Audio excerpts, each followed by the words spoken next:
क्या आपने कभी सोचा है कि जुमा को जुमा क्यों कहा जाता है? इस्लाम से पहले अरब इस दिन को किसी और नाम से पुकारते थे। लोग अपनी अपनी जिंदगियों में बिखरे हुए थे। फिर इस्लाम आया और अल्लाह ताला ने हुक्म दिया कि जब जुमे के दिन नमाज के लिए पुकारा जाए तो अल्लाह के जिक्र की तरफ आ जाओ और इकट्ठे हो जाओ।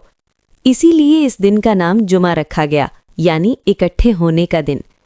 इस दिन मुसलमान एक जगह जमा होते हैं, एक इमाम के पीछे नमाज पढ़ते हैं, एक खुतबा सुनते हैं और सब एक अल्लाह के सामने झुक जाते हैं।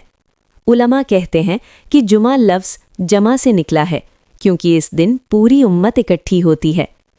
जुमा हमें याद दिलाता है कि इस्लाम तन्हाई का दीन नहीं, बल्कि लोगों को जोड़ने का दीन है। ये दिलों को जोड़ता है, सफ़ों को जोड़ता है और इंसानों को एक दूसरे के करीब लाता है। इस दिन हमें सिर्फ नमाज ही नहीं पढ़नी चाहिए, बल्कि ये भी सोचना चाहिए कि हमारा ताल्लुक़ अपने रब से कैसा है और लोगों के साथ हमारा रवैया कैसा है।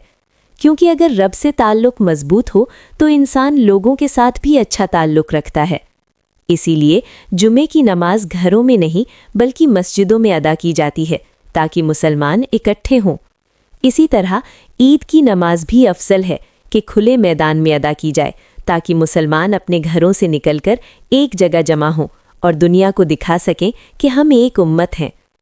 हम एक अजान के नीचे जमा होते हैं, एक खतीब का खुतबा सुनते हैं, एक इमाम के पीछे सफ़े बांधकर खड़े होते हैं, उसकी तकबीर के साथ तकबीर कहते हैं और उसकी दुआ पर आमीन कहते हैं। यही इत्तेहाद और भाईचारा इस्लाम की खूबसूरती है।